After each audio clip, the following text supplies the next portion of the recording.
muna tayo kakagat ngayon mga idol. Ito lang muna ang papakita ko sa inyo mga idol.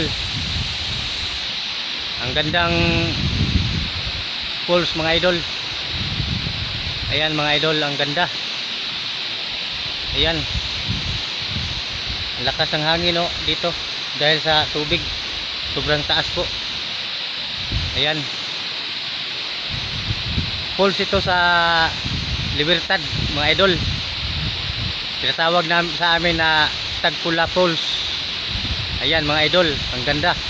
Ayan, ang haba. Tingnan natin dito mga idol. Tingnan natin sa ano. Ayan mga idol. Ayan. Ayan mga idol, ang haba. Ayan haba. Ang ganda mga idol.